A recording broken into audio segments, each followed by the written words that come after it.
Grove Racing, also known as Penrite Racing, is the first of what I would consider to be the midfield teams of the V8 Supercars Championship. Claiming multiple podiums in 2022, they didn't quite get that victory that they required last year, but with a strong driver lineup, strong management, and a strong sponsor partnership, Grove Racing is looking for its first victory in 2023.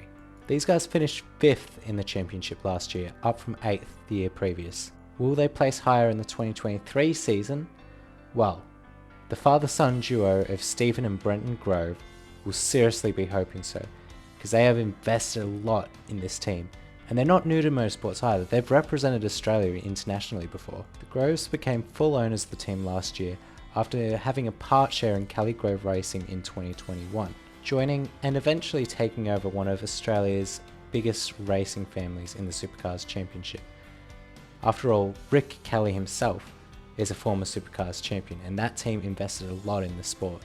Everyone working at this team from top to bottom truly understands racing, and they know what it takes. They're an experienced crew who are looking to be the guys to beat in 2023, and especially with these new Gen 3 regulations, Grove Racing are hoping to hit the ground running and get it all right.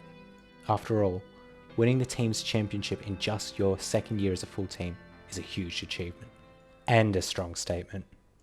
Dave, you know what I love about the modern professional race driver? What? Ruggedly handsome. David Reynolds is fast and aggressive and has by far been one of the biggest surprises of the grid in the past few years. He's not really had the best machinery to be fighting with the top teams, but he's still been up there on the podiums year after year. For the past decade, he's been there or thereabouts. He's a proven Bathurst winner and would have been a 2-time Bathurst winner if it wasn't for fatigue of all things. And on top of that, he's seen as quite a comedian on the grid. A lot of fans love his humour and his sort of weird personality. And one thing that I like about him, he was the originator of the shoe-in motorsports. 2015, that was before Daniel Ricciardo did it, which he doesn't receive enough credit for in my opinion. It's probably one of the biggest crimes in Australian motorsport history. But hey, if you don't like humour and personality, his driving ability is good enough. He's fast, he's committed, he knows what it takes. And in these clips here, like, he's battling a car in a top 10 shootout that's having a power steering issue, which is pretty difficult to go full speed in. And he's only 0.004 of a second off of beating the car that was currently in first. That is insane. Like, there's only 2 things that can stop him, and one is Shane Van Gisbergen. Situation, that altercation there with Shane Van Gisbergen. Obviously, we'd like to hear your thoughts. That cost us a lot of money, but, you know, I've been watching a lot of Narcos and people have died for less, so... Mate, I don't know, like, he was drilling me a few corners before. Really, really silly thing.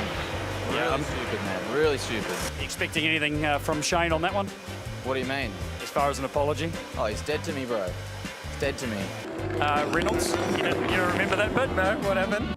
I am of course joking, but these two have butted heads pretty publicly in the past, which is another thing about Davo, is that he's not afraid to say what's on his mind or do what he feels, which, to his credit, it's a great trait, but at the same time, it has caused a lot of controversial moments and a lot of heat on himself and Supercars. You're dead to me, bro.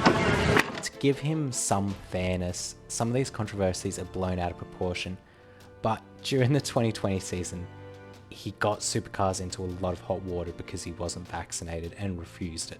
When the news that a driver had been suspended due to not being vaccinated, everybody knew it was David Reynolds. It wasn't exactly hard to pick.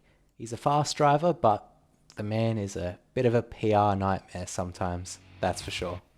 His teammate, Matt Payne, his Supercars career also started with a little bit of controversy, as he was set to start in the 2022 season, but missed out just slightly due to super license points. And this guy, like, he's a very fast driver, he's very committed, he's a rookie that's gotten a lot of praise throughout his career in Porsche Carrera Cup and Super 2. The young Kiwi had his name pretty much written on the 2022 seat. Despite Grove Racing's best efforts, he wasn't allowed on the grid for last year, so he was replaced with Lee Holsworth and made to do a year in Super 2, which, in my opinion, was very worth it for him. It's made him into a better driver, I'd say, and he's got a lot of support now.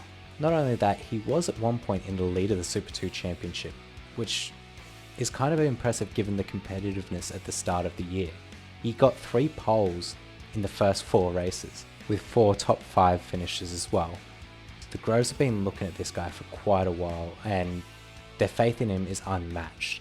They've already announced that Garth Tander will be pairing with him for the Enduro season, which I couldn't imagine a better driver to be pairing with, and they're really hoping that at some point he will be a Supercars champion.